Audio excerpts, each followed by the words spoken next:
সিজিবের বাঙালিয়ানা রান্নাঘরে সবাইকে স্বাগতম। আমি আশা করি আপনারা সবাই ভালো আছেন, সুস্থ আছেন, সুখে আছেন। আজকে রেসিপি হচ্ছে দাদা বৌদি স্পেশাল চিকেন বিরিয়ানি। পারফেক্ট যে রেসিপিটা হয় পারফেক্ট কাঠের জেলে, সেইভাবে আমি আপনার সঙ্গে তুলে ধরবো। তার জন্য আমি এখানে 2 কিলো চিকেন নিয়ে নিয়েছি। চিকেনের গায়ে ছোটো ছোটো স্টিক দাগ দিয়ে নিয়েছি, চিড়ে চিড়ে নিয়েছি, যার জন্য মশলাটা ঢোকার জন্য। 2 কিলো চিকেনের জন্য আমি এখানে নিয়েছি 100 গ্রাম রসুন আর 75 গ্রাম আদা। এর জলটা আমি বার করে নেব। সঙ্গে নিয়েছি 700 গ্রাম পেঁয়াজ, 700 গ্রাম পেঁয়াজ কুচিয়ে নিয়েছি। এখানে নিয়েছি হচ্ছে 1.5 কিলো আমার 303। এখানে যে সব থেকে যেটা বেস্ট জিনিস, বেস্ট মশলা, সেই মশলাটা আপনাদেরকে আমি তুলে ধরবো। দেখুন, এখানে আমি নিয়েছি হচ্ছে 800 গ্রাম আলু কেটে, এখানে নিয়েছি হচ্ছে গাওয়া ঘি, এখানে নিয়েছি খোয়া ক্ষীর, এখানে টক দই, এখানে নিয়েছি গোলাপ জল, এখানে নিয়েছি কেওড়া জল, এখানে নিয়েছি মিঠা আতর, এখানে নিয়েছি 200 গ্রাম দুধ, এখানে নিয়েছি কেশর। মশলাটায় চলে আসছি এবারে। দেখুন, মশলাটা সব থেকে ভাইটাল হচ্ছে মশলাটা। এখানে নিয়েছি একটু জয়িত্রী, এখানে নিয়েছি হচ্ছে দারচিনি, এখানে নিয়েছি লবঙ্গ, এখানে নিয়েছি স্টার আনিস মানে স্টার ফুল, এখানে নিয়েছি হচ্ছে 2টো বড় এলাচ, এখানে নিয়েছি ধনে, 5টা ছোটো এলাচ, এখানে একটা জয়ফল, এখানে হচ্ছে সাহা জিরে, আর এখানে হচ্ছে সাহা মরিচ। এইগুলো নিচে এটাকে ভেজে আমি একটা পেস্ট তৈরি করবো। আর এখানে নিয়েছি একটু মিঠা আতর বলে দিলাম। আর আমি চালের জন্য নিয়েছি, ভাতের যে উপকরণ নিয়েছি, 4টে লং মানে লবঙ্গ, 3টে দারচিনির টুকরো, 5টা ছোটো এলাচ, 2 দানা জয়িত্রী, আর নিয়েছি 6টা কাঁচা লঙ্কা চিড়েছি। কাঁচা লঙ্কাটা আমার মাংস হয়ে যাবে। এবার চলুন ভিডিওটা শুরু করি। আর ভিডিওটা অবশ্যই অনুরোধ রইল বাড়িতে একবার ট্রাই করবেন, করে আমাকে জানাবেন।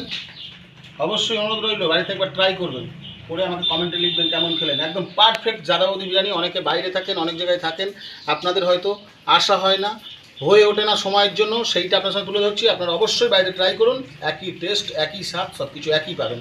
চলুন ভিডিওটা শুরু করি। ভাতের হাঁড়ি বসিয়ে দিয়েছি ভাতটা করে নেওয়ার জন্য। 80% ভাতটা বয়েল হবে। এখানে নুন আর যে উপকরণ মশলাগুলো বললাম ছড়ার মুখে দিয়ে দিলাম। গরম হলে আমি হাঁড়ির মধ্যে ঢেলে দেবো। চালের জল আমার গরম হয়ে গেছে। আমার যে উপকরণ মশলাগুলো ছিল আমি জলের মধ্যে ঢেলে দিলাম। দেখুন, জলটাকে ভালো করে আমি একটু ঘেঁটে দিচ্ছি। দেখুন, এখানে অল্প করে আমি সাদা তেল দিয়ে দিচ্ছি একটু, ভাতটা ঝুরঝুরে হচ্ছে। দেখুন, এখানে আমি একটু লেবুর রস ব্যবহার করলাম অল্প করে, ভাতটাকে সাদা করার জন্য। পারলে আপনারা ভিনিগারও ব্যবহার করতে পারেন। চলুন এবার চালটা দিয়ে দিচ্ছি। 80% কুক হবে আমার, 80 থেকে 70%। এর বেশি কুক করলে হবে না, কারণ আমার ওখানে সিদ্ধতে কুক হবে। চলুন ভাতটা এখানে হয়ে যাক। আমি 70% বয়েল করে ভাতটাকে নামিয়ে নেব। দেখুন, দেখুন, আমি আগে সব মশলা, বড় মশলাগুলো দিয়ে দিলাম। সাহা জিরে আর জয়ফলটা যে দেখিয়েছিলাম তা কিন্তু হাফ ব্যবহার করেছি, হাফ ব্যবহার করিনি। আমার শুকনো কড়াই ভেজে নিচ্ছি আমি মশলাটা। বড় এলাচ, দারচিনি, ছোটো এলাচ, জয়ফল আর স্টার আনিস মানে স্টার ফুল আগে দিয়েছি, ওটাকে ভেজে নিয়ে এবার এগুলো দেবো। দেখুন, এটা আগে ভেজে নিলাম। এবার এইটা আমি ধনে, জয়িত্রী আর সাহা জিরে একসাথে দিয়ে দিলাম।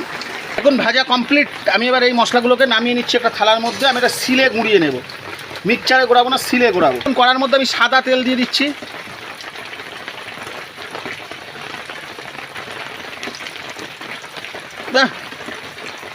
দেখুন, কড়ার মধ্যে আমি সাদা তেল দিয়ে দিলাম। দেখুন, আমার ঝুরঝুরে ভাত এদিকে রেডি হয়ে গেছে। কড়াই এদিকে তেল আমার ফুটছে, গরম হচ্ছে আর কি। ফুটতে বলো, সরি ভুল হয়ে গেছে, গরম হচ্ছে। চলুন এর মধ্যে পেঁয়াজগুলো দিয়ে দিই। দেখুন, পেঁয়াজগুলো এই কড়ার মধ্যে আমি ঢেলে দিয়ে দিলাম। আর নুন দিয়ে দেবো এর মধ্যে আমি। চলুন এর মধ্যে আমি নুন দিয়ে দিচ্ছি। দেখুন, এর মধ্যে দিয়ে দিচ্ছি আমি একটু গাওয়া ঘি। ব্যাস, একটু গাওয়া ঘি দিয়ে দিলাম। মশলাটা শিলে ভালো করে গুঁড়িয়ে নিচ্ছি।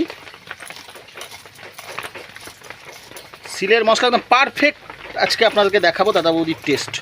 দেখুন, এর মধ্যে আমি অ্যাড করছি হলুদ। পেঁয়াজ আমার বয়েল হয়ে গেছে, 70% হলুদটাকে অ্যাড করে দিলাম।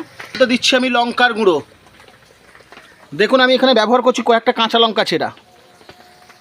এখানে আমি দিয়ে দিচ্ছি হচ্ছে আদা রসুনের জল। আপনারা পারলে আদা রসুন অ্যাড করতে পারেন, আমি আদা রসুনের জলটাকে দিয়ে দিলাম। আমি এখানে ব্যবহার করবো 1 লিটার জল। এখন এই জলটা ফোটা ধরেছে, আমি এর মধ্যে যে আলুগুলো কাটা ছিল আলুগুলো দিয়ে দিচ্ছি। নুন দিতে কিন্তু ভুলবেন না, অবশ্যই লবণ অ্যাড করবেন আলুর মধ্যে। চলুন খুন্তি দিয়ে একটু নেড়ে দিয়ে আলুটাকে আমি পুরো বয়েল করে নেব 90%। চলুন আলুটা বয়েল হোক। আলুটা আমার এইভাবে ফুটছে, ঠিক এইভাবে আমার 60% বয়েল হয়ে গেছে। মোটামুটি আমি 80% আলুটাকে বয়েল করে নেব। বয়েল করে আলুটাকে নামিয়ে রেখে এর মধ্যে আবার মাংসটা দেবো। আর 1.5 কিলো চালের জন্য কিন্তু 750 গ্রাম গ্রেভি, মানে যেটাকে পেঁয়াজের রস বলা হয়, অবশ্যই দরকার। সেটুকু রাখতেই হবে, পারফেক্ট। দেখুন আলুগুলো আমার বয়েল হয়ে গেছে, আমি আলুগুলো তুলে নিচ্ছি এবার। চলুন এর মধ্যে সেই মাংসগুলোর পিস আমি দিয়ে দিচ্ছি। দেখুন প্রতিটা মাংস আমি দিয়ে দিয়েছি। এবার এখানে ভালো করে ঘেঁটে দিচ্ছি। মাংসটাকেও ভালো করে আমি 70% বয়েল করে নেব। স্বাদ অনুযায়ী লবণ দিতে কিন্তু ভুলবেন না। দেখুন মাংসটা এইভাবে ফুটছে, আমি 70% বয়েল করে তারপরে যে মুরগির মাংসটা আমি দিয়েছিলাম তার থেকে কতটা জল বেরিয়ে গেছে, কারণ এখানে আমার জল দেওয়ার দরকার নেই। আমার 750 গ্রাম পেঁয়াজের রস, বারবার বলছি গ্রেভিটা হলেই আমার বিরিয়ানি কমপ্লিট হয়ে যাবে। দেখুন মাংস পুরো রেডি হয়ে গেছে। এবার আমি হাঁড়ির মধ্যে মাংসগুলোকে দিয়ে দিচ্ছি, সব ফুল রেডি মাংস আমার। দেখুন মাংস দেওয়ার পরে এবার আলুগুলো আমি এখানে দিয়ে দিচ্ছি। প্রতিটা আলু সাজিয়ে সাজিয়ে দিয়ে দেবো। দেখুন যে বিরিয়ানি মশলাটা বানানো ছিল এর ওপর দিয়ে আমি ছড়িয়ে দিচ্ছি একটু।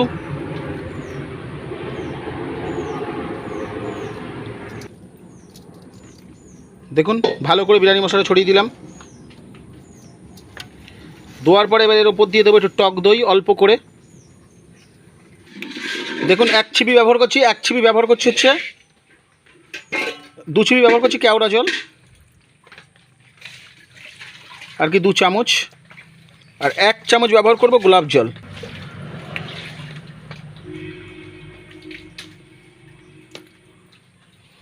এবার এর উপর দিয়ে দেবো একটু খোয়া ক্ষীর।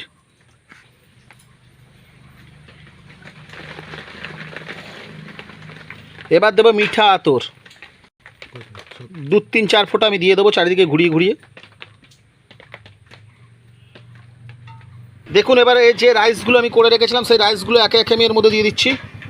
দেখুন হাফ রাইসটা আমি দিয়ে দিয়েছি, দিয়ে এখানে হালকা করে একটুখানি বিরিয়ানি মশলা ছড়িয়ে দিচ্ছি। তার উপর দিয়ে দিচ্ছি একটু খোয়া ক্ষীর।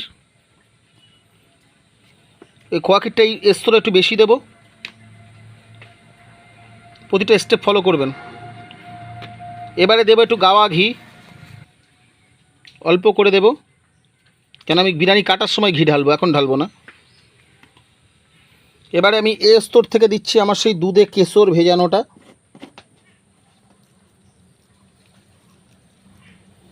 এবারে আমি এর উপরে যে ভাতগুলো অবশিষ্ট আছে সেই রাইসগুলো দিয়ে দিচ্ছি। ওপর দিয়ে দিচ্ছি আমি একটু অল্প করে হচ্ছে বিরিয়ানি মশলা, আর এখান থেকে দিচ্ছি হচ্ছে যে খোয়া ক্ষীরটা ছিল আমি ডাইরেক্ট ঢেলে দিলাম। আর এখানে দিয়ে দিচ্ছি হচ্ছে আমার সেই অবশিষ্ট দুধ আর কেশরের জল, আর একটুখানি গাওয়া ঘি দিয়ে দেবো, অল্প করে একটুখানি গাওয়া ঘি দেবো। কাটার সময় ঢালো বলে এবার বলেছি। ব্যাস হয়ে গেছে আমার দেওয়া। এবার আমি এখান থেকে 2 টোপ মিঠা আতর দেবো, 2 টোপ মিঠা আতর দিয়ে দিলাম। দিয়ে চলুন এবার আমি হাঁড়িতে আটাটা মেরে নিয়েছি, এবার আমি সরাটাকে সিল করে দিচ্ছি। সিল করার পরে আমি আগুনে বসাচ্ছি, বসিয়ে আপনাদেরকে বলে দিচ্ছি। দেখুন আমি এখানে একটা কড়া বসিয়ে দিচ্ছি উনুন বলে, যেহেতু উনান ওই জন্য কড়া বসিয়ে দিচ্ছি। না হলে আমি কিন্তু এখানে চাটু ব্যবহার করতাম গ্যাস হলে। আর কিন্তু কাঠের জালের বিরিয়ানি দারুণ টেস্ট, একদম যে মতো দাদা বৌদির টোটাল সেই রেসিপি। চলুন এবার হাঁড়িটা এখানে বসিয়ে দিচ্ছি আমি। এইভাবে ঠিক আমি 30 মিনিট দম দেব। ঠিক সরার মুখে আমি আগুনটাকেও তুলে দেব। দেখুন সরার উপরে আমি আগুন তুলে দিচ্ছি।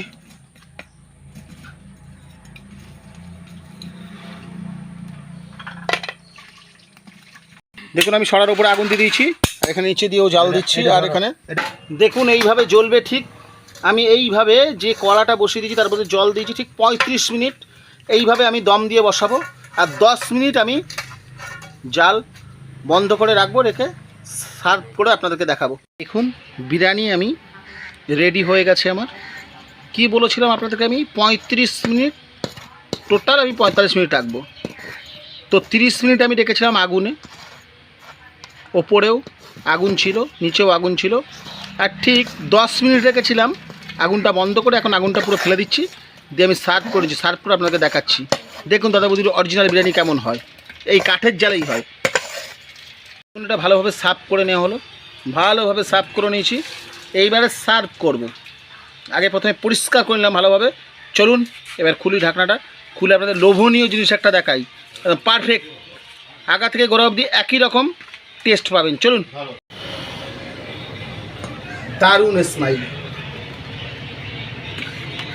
পুরো ছাড়া ছাড়া রাইস। রাইস দেখুন,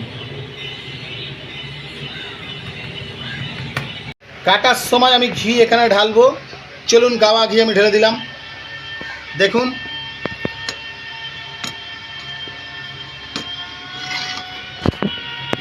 চলুন এবার সার্ভ করি। ভাই গন্ধ কেমন বেরিয়েছে? সুন্দর, খুব সুন্দর স্মাইল। অনুরোধ রইলে বাড়িতে একবার ট্রাই করবেন। চলুন, তলায় ধরার ভয় ছিল, হয় তলায় ধরে নিত, আমি ওই জন্য তলা থেকে আপনাদেরকে দেখাচ্ছি, এক টোপ কোথাও ধরবে না। আস্তে আস্তে আটাটা খুলে নাও দাদা। দেখুন, আজকে এই পর্যন্ত। ততক্ষণ সবাই ভালো থাকবেন, সুখে থাকবেন, সুস্থ থাকবেন। আবার নতুন রেসিপি নিয়ে আপনাদের সঙ্গে দেখা হচ্ছে। চলুন।